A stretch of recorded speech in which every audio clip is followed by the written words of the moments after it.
Hi, everybody. My name is John DePietro.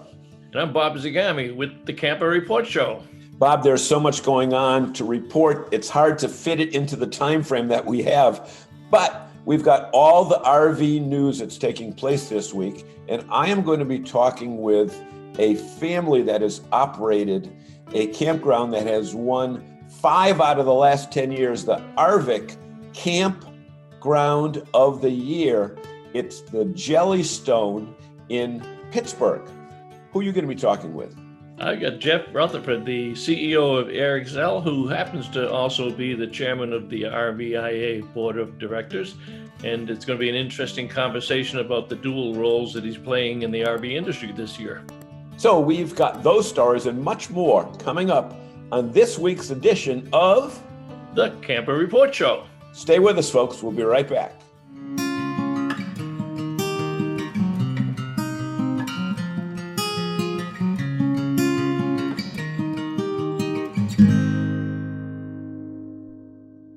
Hey everybody, and welcome back to the news segment here on the Camper Report Show.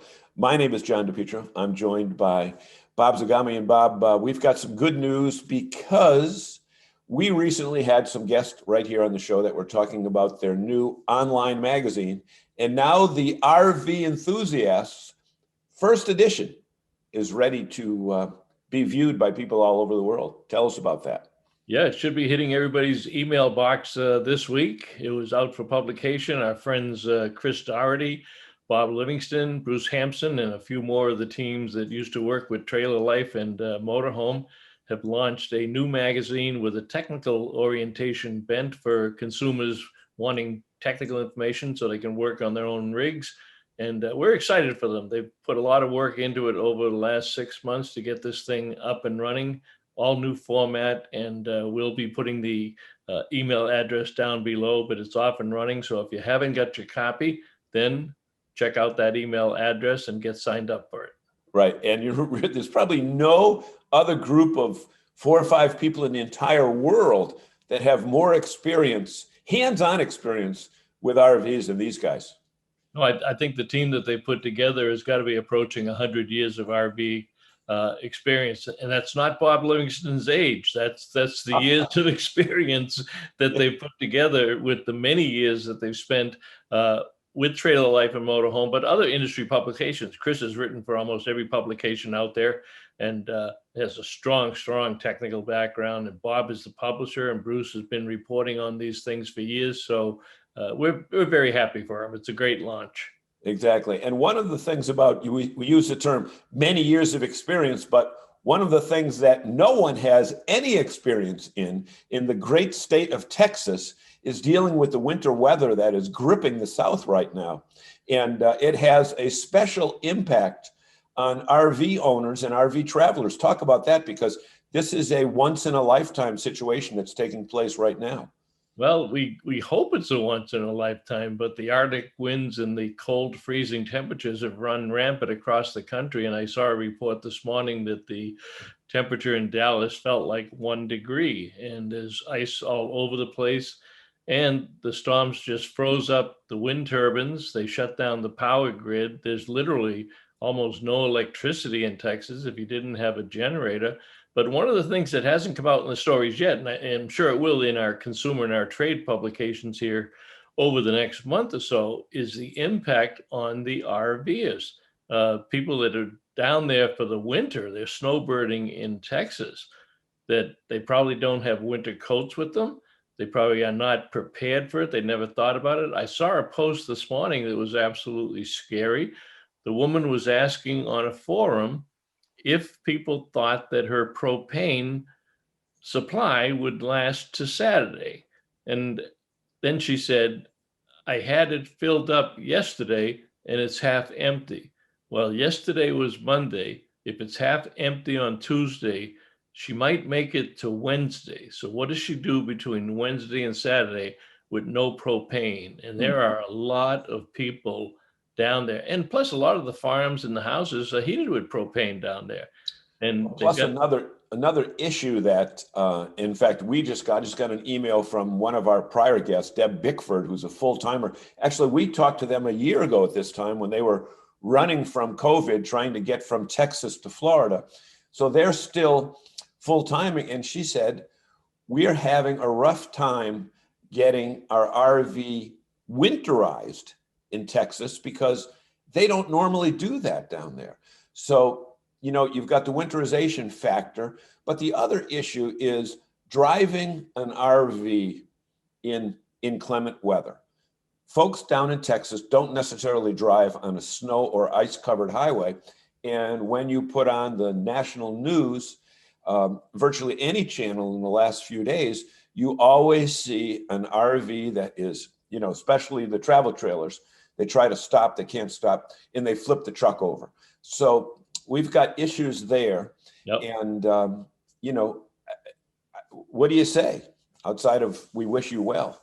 Yeah, they have to stay in place, but even the place where they stay thinking they're safe may not be safe, because the other issue is ice on the trees, ice on the poles, generators blowing up. I mean, it's a really serious situation, and totally unexpected, but I can't imagine the type of reporting pictures we're going to see out of there in the next few weeks. Exactly. Yep. And speaking of energy consumption, you know, with propane, et cetera, but the big push has been, the word green has been the big word in virtually every aspect of our life, not just in the RVing thing. And there are a couple stories that came out this week about Forest River and green power on new units. And then Airstream announced a big initiative on its caravan to carbon neutral initiative. Can you speak to those two topics? Yeah, let's touch on the green power truck first. Forest River signed a contract with Green Power Motor Company, that is a maker of small and medium sized truck chassis. So they've committed to cutaway truck chassis, which means just the very front end of the cab on the rail of the chassis. And they are going to be getting, in the first quarter, 150 of what they call their Green Power EV Star Cabin chassis. And they're going to start to deploy them on the Forest River mini bus manufacturing line, but they're also going to move them into the Class B and the Class C motorhomes for Forest River. So they've got an exclusive with the RV industry, but it's going to be a little slow coming in the first year. As I said, they hope to have deliveries in the first quarter, but only 6 units. So they'll start to be prototyping these on various products. Maybe the balance of them in 36 months. So it'll be a slow rollout, but again, it's an indication of where the industry is trending towards the electricity and towards the items that are going to keep people free of gas and diesel. So it's going to be very interesting to see how they develop in the RV industry. It certainly won't be overnight, and certainly won't be this year. But as we move forward, these companies are recognizing that they have to change some of their manufacturing, some of the delivery of these vehicles, and watching what the impact might be on the global climate conditions. Yep. And speaking of companies that never change, one of the things about our Airstream that has made it such an iconic brand is that one that is 10 years old and one that's 20 years old and one that's new, they all kind of look the same, but interior wise, they're doing some new things. Talk about this carbon neutral initiative. This one was probably one of the more interesting ones, because a lot of the items that we read in conjunction with alternative energy sources or electric cars, electric trucks, they're very preliminary, much like the Forest River Green Power. You're not going to see a lot out of that this year, but this is a fully baked program from Airstream, and they're rolling this thing out. They're going to be planting almost 120,000 trees this year that'll offset the carbon footprint of the people that are driving the Airstream RVs. It also covers the carbon footprints of transporting vehicles from the Airstream factory in Jackson Center, Ohio, to the rest of the country. And it even includes the ability for Airstream owners who have said this is a high priority for them. They want to make sure they're doing the right thing for the environment. They can actually buy into what they call a carbon reduction kit that is totally tax deductible. And in addition to the other benefits, each carbon kit is 100% of the proceeds is going to the National Forest Foundation. I think it's National Forest Foundation. Yes, National Forest Foundation, NFF. So a consumer after they buy their Airstream, and Airstream's offsetting all of this by planting the 120,000 trees, a consumer can buy a silver package, which plants 50 trees, a gold package, which plants 100, or a platinum for $250 that plants 250 trees. And it's sequesters approximately 125 tons of carbon over the tree's lifetime. So this is, you're going to see a lot more about this particular program, but this is a program that is well thought out, documented, ready to go, and they even have custom flags that people, Airstreamers, can put on the side of their rigs that they've been contributing to this program. So I think it's really a great program. In fact, we might even think about having them on our other show to talk more at length about it. Exactly. And speaking of talking at length, we could talk all show long, not just do the news segment, on things that need to be looked at on your RV at a certain time of the year. And we're talking about winter and midwinter, and there are things that need to be checked. And when you found this article from that says 10 tips you need to know from RV mechanics, we might not be able to get to them all because of our time frame here, but let's look at some things that people should be looking at this time of the year. And I'm gonna use the R word. In full disclosure, okay, this article did come from RV Life Network, which is our parent corporation, and they didn't ask us to put it in there. I saw the article and published in the newsletters this week, but you're right. So 10, we could kind of run down them quickly. You want to go first? Yeah, I'll go first. I'm going to do the R words: rodents and roof issues. Okay, rodents. Okay, if your unit is being used year round, you should always be checking for droppings, either in the drawers or in the closets or in the cabinets, etc. Because these guys, I say guys, these animals are, they're all over the place. Whether you're in a northern climate or a southern climate, they're there. And there are several ways to keep them out. Again, we don't have time for that now, but always be on the lookout for droppings from rodents and roof issues. If your unit is used year round and you're in a campground and you've had a storm, whether it be an ice storm or any kind of storm, you can get a small puncture in your roof membrane that you're not going to know about until it becomes a major problem.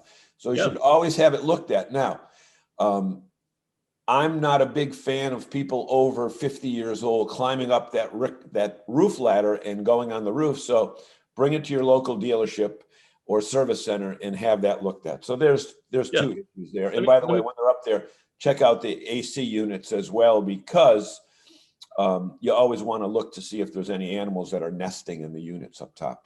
Yeah, let me jump back up to the top of the list there.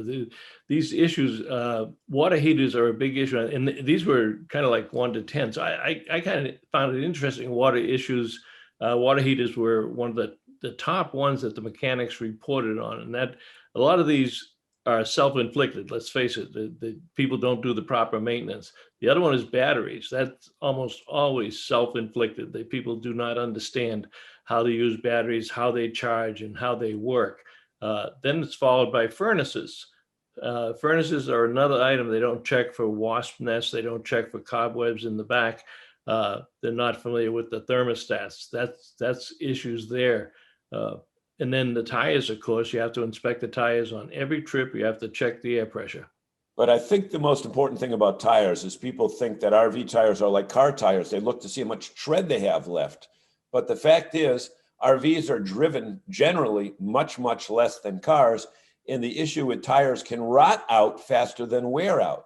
So even though the tire is looking like it's semi-new, you've got to check that born on date.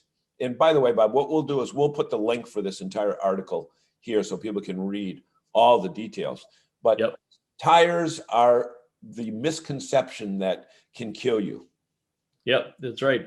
Sliders were another big issue. And lots of times when you read the reports on sliders, the people just don't operate them properly.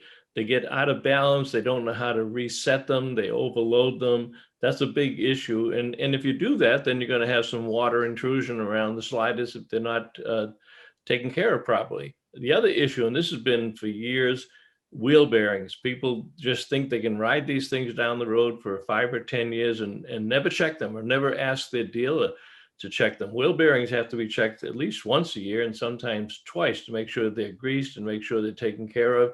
And then you've got suspension components, shocks, springs, and the like. So those are the top 10 issues. Like I say, we'll put a list down there for them where they can find that article and look those over. But as we get closer to camping season, and especially after this winter down south with some of the potential damage that these ice storms or winter storms are doing, you've got to get that unit into the dealership, get an appointment now, because it's going to be tough getting appointments with the way the weather has been sweeping across the country this winter. Exactly. And especially on certain parts of the country that don't get the normal winter weather that we tough people up in New England get every year. Yeah, we're tough. We can handle it. With that being said, that link is right down below on that article in RV Life. And we want to tell you that this has been the news segment. Stay with us. We've got so much more coming up. Bob, where is all this great information coming from? Right here at the Camper Report Show. Are you using Google Maps to guide your RV? Hey guys, it's Phil and Stacy from You, Me, and the RV. And we want you to travel safely and avoid those low bridges. With RV Life, your phone will become an RV safe GPS, providing turn-by-turn directions based on the dimensions of your RV. Don't buy an expensive RV GPS. RV Life has you covered and will keep you going in the right direction. Want to know more about RV Safe GPS? Head on over to rvlife.com and learn about the entire RV bundle. You'll thank us later. Hey everybody, and welcome back to the Camper Report Show. And you know, one of the coolest things about the RV lifestyle is that you get to meet people from all over the place. And by that, I don't mean just in your regional area, but all over the Northeast, all over the East Coast, all over the entire United States. And one of the coolest things is to get to meet people from the parks that have been recognized by their peers as the best in their category. And we are joined by, as soon as I hit this button, you'll be able to see him. We are joined by Gary Quigley. And Gary, the name of your park is so long that I'm not going to try to remember it. You tell me what the name of it is. So we are Yogi Bear's Jellystone Park at Kozy Rest, about an hour north of Pittsburgh, Pennsylvania. There you go. So you have won the award for the ARVIC, the trade association, National Park of the Year for the medium-sized park. Tell us a little bit about your facility, if it's family-owned, if how long you've been involved with it, and basically I want to find out why you keep winning this award. Absolutely. Yeah, we've been very fortunate. This is actually the 5th time we've won the award in the last 10 years. So we've been very, very fortunate to be awarded with that because the industry is amazing with amazing parks all over the country. So yeah, we're family owned. My mother, father, my sister, and I bought the place back in 2000. So we just completed year number 21. And when we started out, there was just the 4 of us, and we've built it all the way up to the point where this past year we had about 50 people working here, including us. But we continue to be family owned and operated. We added the Yogi Bear system in 2011 and had Yogi Bear and Boo Boo and his friends come to hang out with everybody and have a good time. But yeah, we've been very successful at capturing the family market. We focus 100% on young families with kids, and the activities program has been where we've really, really gone after it. We have an activities department that's second to none. They do an outstanding job, and every single weekend has its own theme. And then even in the summertime, 7 days a week, we're running activities, and they are just blowing it out of the park with, there's sometimes weekends that will run more than 40 activities on a weekend. Wow. So that means you have a lot of probably high school kids or college kids that, get along good with kids. And you really have to be part psychologist and disciplinarian at the same time. There's that fine mix of letting people know, they're there to have a good time, but you know what? There's with 150 spots, you've probably got 500 or 600 people there on a weekend. Oh yeah. And it's a busy place. So what is it about a family-run park that's different than, say, a corporate park? What would you say is the flavor that you all add to it? So the one big thing I would say is the attention to detail. I mean, being right here, we're on the ground 6 to 7 days a week, here all day long. And it obviously really matters to us. These folks are here to have a good time, and we are here because of them. So it is in our best interest to make sure that they absolutely have a good time and that they're entertained and that they want to come back. So from every detail, from the time that they go to our website to making a reservation to coming here, having a good time, all the way to the time they leave, we're looking at every little detail of every interaction that they have with us and evaluating. In fact, we actually have weekly meetings with our family and our management team to talk about, what went on this past weekend, what do we got coming up the weekend coming, what can we do better, what's going well, what kind of feedback are we getting. We look at the customer surveys, and we are looking at constant improvement day in and day out, all season long, year after year. And that's what's made us very, very successful. It's very interesting because sometimes you get to a situation where you've won the award and you say, well, you know what, I can slack off now because I've got one of those trophies. But you guys don't seem to slack off at all. Now, my question is, you're in the Pittsburgh area. Are you near Three Rivers? Are you near downtown? Do people come to the Pirates games in the summertime, or are you the destination, I guess is what I'm trying to say? We are the destination. So we're about an hour north of the city. So every once in a while, we'll get somebody that might come in that's going to a Steeler game or a Pirate game or something like that. But primarily, they're coming just for what we offer. We have gone above and beyond in every single year, adding new amenities and upgrading the facilities, and even the utilities that are here. The entire park is 50 amp, and all but 5 sites are full hookup. And we're constantly making upgrades even to those sites. This year, we're adding 9 full hookup. We're calling them Bear Paw Premiums that have stamped concrete pads. And so every year we're adding things on, and we give the folks a reason to come back every single year to see what we do. So repeat business is a very important factor in your occupancy rate. Huge. Yeah. We're well over 70% of repeat business.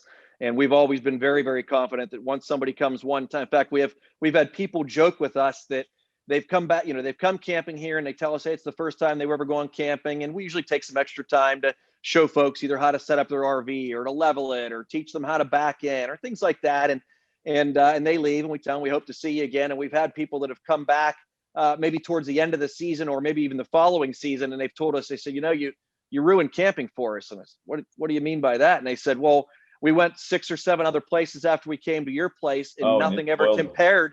Nothing ever compared. And she said that all our kids say is they want to go back to Kozy Rest. They want to go back to Kozy Rest. They want to go see Yogi Bear. And she said, so you've made it hard for us to take our kids anywhere else. And then, of course, they laughed because they were saying it in a good way that we've set the bar so high that it's hard for others to live up to. Yeah, and it's obviously quite an honor to hear that.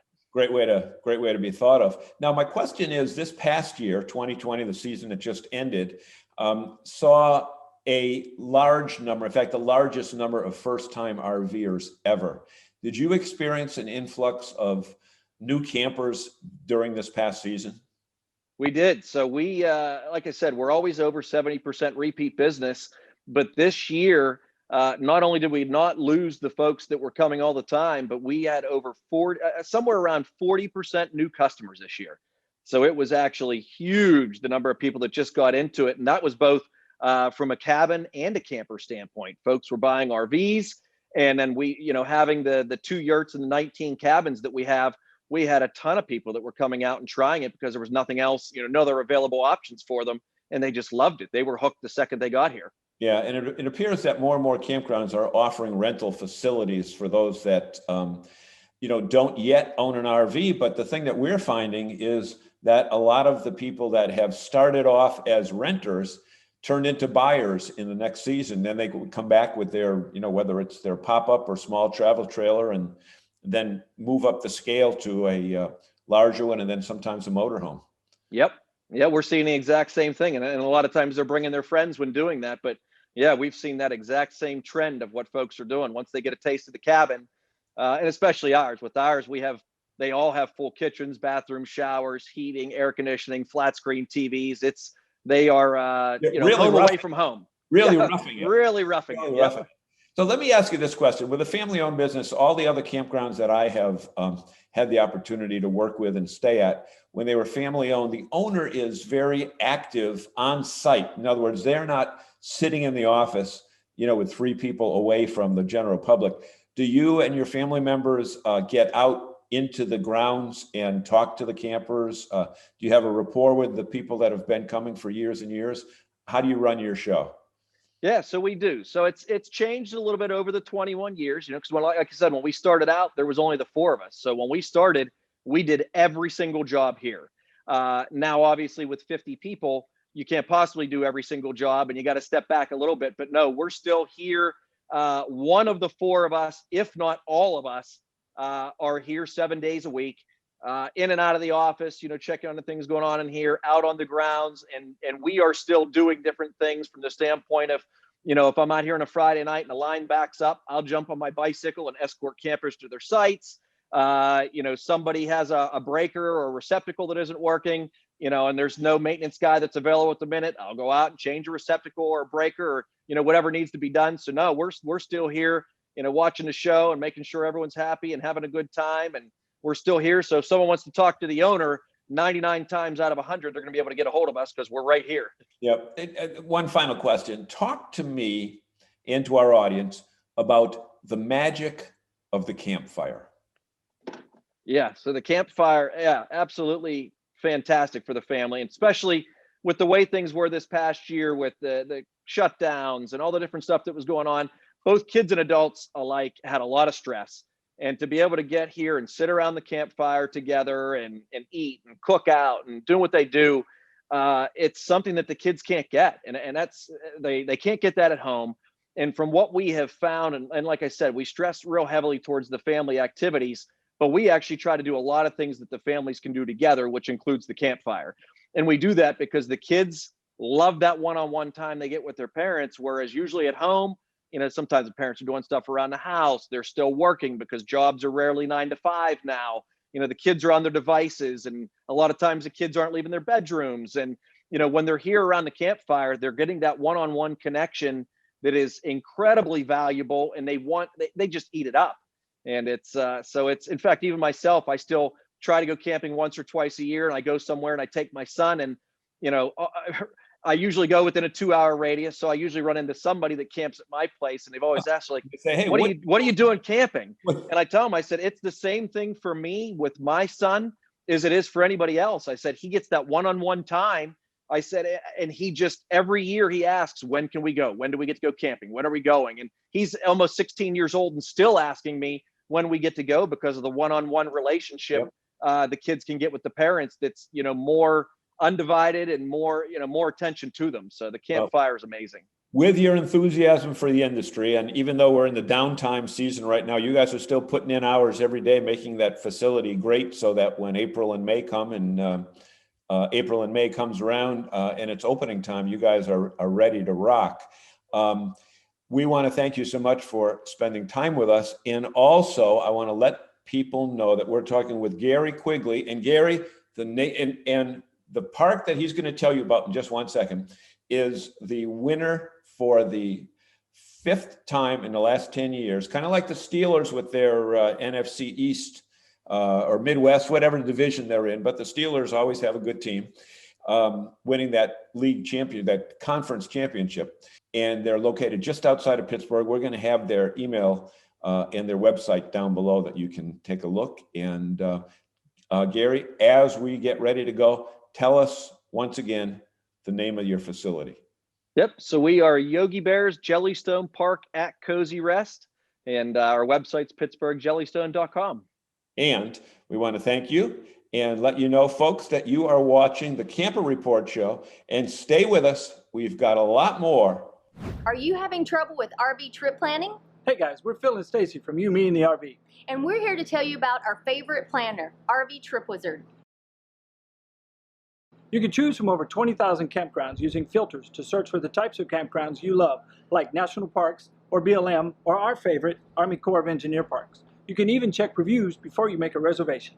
Want to learn more? Head over to RVLife.com and learn about their entire RV bundle. And we'll see you on the road. All right, everybody, welcome back to the Camper Report Show. And this morning, my guest is Jeff Rutherford. And I guess this is a double-headed Jeff. You're the CEO, the chairman of the board of the RVIA Board of Directors, and you're CEO and president of Airxcel. So want to start with RVIA and tell us a little bit about yourself and your role? Well, great. Thanks for having me on, Bob. I appreciate the time today. Yeah, this is a pretty exciting time in the industry overall. I was very fortunate to assume the chairmanship, probably at the best time the industry's seen in the last 10 or 15 years. My predecessor, Gary Enyart, did a great job of handing me everything in great shape. So, he also said I could take all the credit for the success we have going forward. So I'm pretty excited about that. Lots of great things happening in the industry these days. Probably everybody's most familiar with the exceptional response that the industry is receiving, that the products are receiving by the public. And, just again, a really exciting time to be a RVer. It really is. I mean, it's just been unprecedented in light of the pandemic, but it just justifies the RV industry in terms of what it brings to the consumer and safety, health, and well-being, and traveling with the family. And there's two initiatives that come under RVIA that, even though that's an industry association, have serious impacts on the level of satisfaction of the consumers, the people who are buying all these RVs. And one is the repair event cycle time. The other is the RV Technical Institute. So pick one and let's talk about how those are going to impact consumers. Sure. Well, let's start with the repair event cycle time. That's an acronym that was put forth, RECT. It's been a joint initiative with suppliers, OEMs, dealers, and distributors now for several years. Gary Enyart is currently heading that process up. And really what it's about is making sure that consumers, when they have a need for service, that they have availability of the parts that they need, that the service work is done right the first time, and that we're measuring the performance of that so that we can continue to improve the consumer's experience as it relates to service.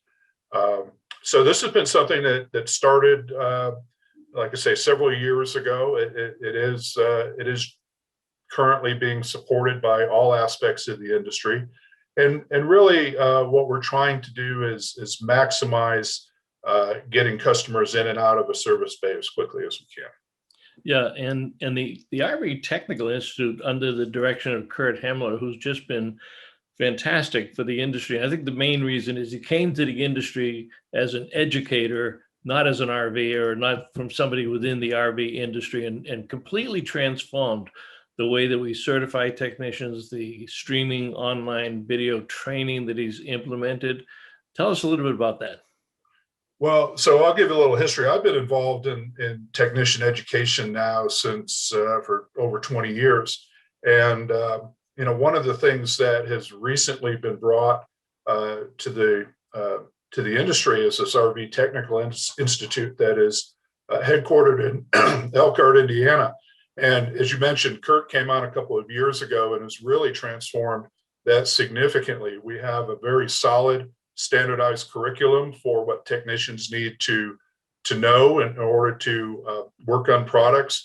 We have the ability to do remote training on a lot of these technologies that are being introduced into RVs these days.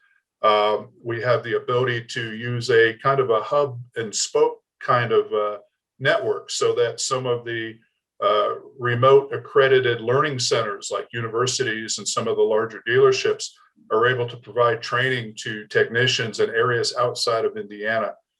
So there's been quite a bit of work that's been done there.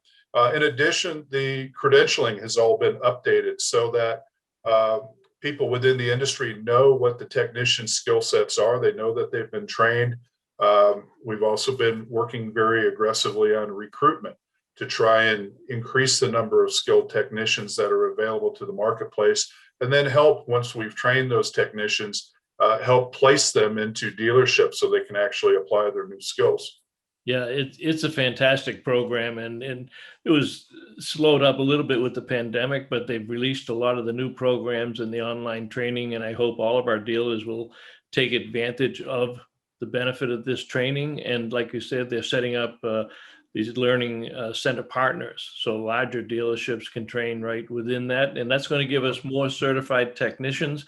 And a certified technician finds the problem faster, fixes it faster, and gets the customer on the road with a happy experience. Well, and similar to RECT, this is also a joint industry-wide initiative. If you think about the board of directors of RVTI, it includes dealers and suppliers and manufacturers, OEMs. So every segment of the industry is making sure that their voice is heard and that we're getting the proper training materials to those technicians. Okay, now I'm going to ask you to switch hats and talk about your day job as president and CEO of Airxcel.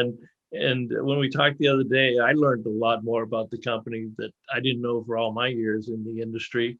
I know there's 4 brands. I looked at everything that you've got there that we might want to touch on that people may not realize are part of the Airxcel family in terms of Dicor and Coleman and Suburban and Aquahot. But give us the corporate viewpoint and what you've got under the umbrella there. Sure. So from a corporate standpoint, Airxcel is the largest privately held supplier to the RV industry, but we also supply products outside to the commercial industrial segment, telecommunications and energy storage and that type of thing. But what most people don't realize or understand about Airxcel is there are not actually any products that are sold as Airxcel.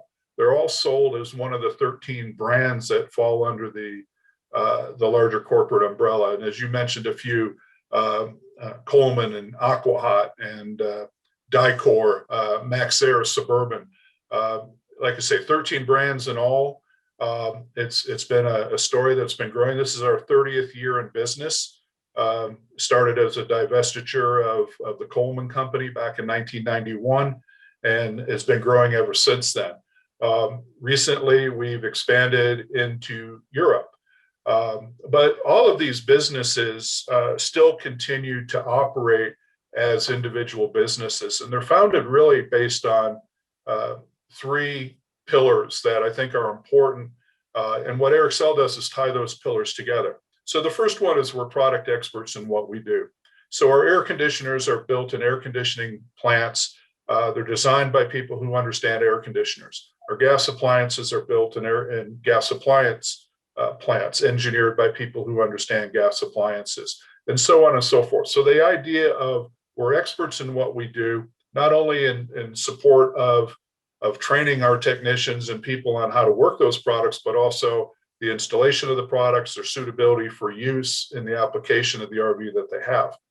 The second area that we have that's a pillar that, again, all of our businesses aspire to support is this idea of unparalleled service. We talked about RECT, and one of the things that Airxcel began many, many years ago was beginning a pilot program with Keystone Automotive to try and figure out how to quickly get our products into the hands of dealers when there was need either for service or warranty or replacement product.